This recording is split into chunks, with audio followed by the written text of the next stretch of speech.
मछली पानी में ही पैदा होती है, लेकिन उसे क्या मालूम कि यूं पानी में रहना डूबकर मरने का बाइस बनता है।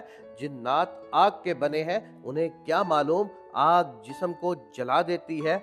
कीड़े मकोड़े जेरे जमीन रहते हैं, वो भी बेखबर है कि जेरे जमीन मुर्दे दफन किए जाते हैं। इसी तरह जब हम बुराई के माहौल में पलते बढ़ते हैं तो हमें अंदाजा ही नहीं हो पाता कि अच्छाई की सिफारिशात क्या होती हैं। आजकल ज्यादातर बच्चों की परवरिश टेलीविजन और बेलगाम मोबाइल फोन के सामने हो रही है। आपने यकीनन महसूस किया होगा कि जब इब्तदा में हमने ड्रामे देखने शुरू किए थे, तब हमें बीवी और बहनों बेटियों की मौजूदगी की वजह से ड्रामे के कई मराइल पर नागवारी महसूस होती थी। लेकिन आज किसी साबुन के इश्तिहार में जब आंखों के ऐन सामने एक नीम बरहना खातून को नहाते हुए जिस्म पर साबुन लगाते दिखाया जाता है तो जुम्बिश भी पैदा नहीं होती, क्योंकि गंदे जोहड़ के हशरात की तरह गलीज पानी में रह रहकर हम पाकीज़गी के अतवार भूल चुके हैं।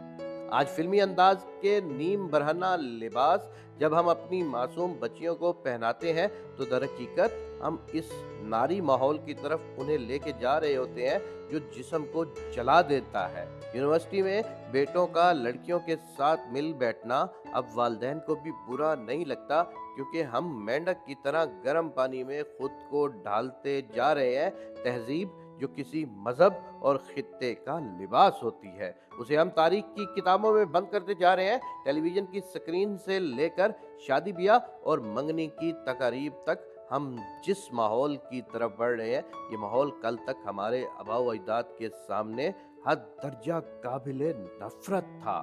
अपने बच्चों को देखो और अपनी आने वाली नस्लों को बचाओ उस आग से जिसने सब कुछ जलाकर राख कर देना है। शर्मो हया जो मुसलमान के लिए कई बुराइयों के खिलाफ एक ढाल की हैसियत रखती है, कहीं हम ये ढाल फेंक तो नहीं बैठे, कहीं हम वो बीज तो नहीं बो रहे जिसकी जड़ें कल को हमारी इमारत ही उखाड़ फेंकेंगी। मेरी तरफ से ये एक छोटी सी कोशिश है आप सब लोगों की और अपनी आंखें खोलने की। मेरे दोस्तों, जरा गौर करना कि हम किस तरफ जा रहे हैं। टेलीविजन और मोबाइल की बेलगाम स्क्रीन को हम अपने बच्चों के हवाले करके हम किस तरफ जा रहे हैं। कभी आपने देखा है हिस्ट्री में जाके कि आपके बच्चे क्या सर्च करते हैं? कभी आपने देखा है कि आपके बच्चे जो कुछ देख रहे हैं उसमें नंगे जिस्मों के अलावा क्या बोसो किनार भी शामिल है? हम अपने छोटे छोटे बच्चों को किस तरफ लेकर जा रहे हैं? दोस्तों, अभी भी वक्त है, हमारा मुआशरा पूरा नहीं बिगड़ा। हाँ, संभालने में थोड़ा वक्त जरूर लगेगा, लेकिन हम संभल सकते हैं, क्योंकि हमारे लिए सबसे बड़ा नमूना हजरत मोहम्मद मुस्तफ़ा सल्लल्लाहु अलैहि वसल्लम की ज़ात है। हम उनके कहे गई तमाम बातों पर अमल पैरा होकर दुनिया को अच्छे तरीके से गुजार सकते हैं। दोस्तों, सब लोग दुआ करो कि अल्लाह हमें इस्लाम पर अमल पैरा होने की तौफीक इनायत फरमा। आमीन या रब्बुल आलमीन।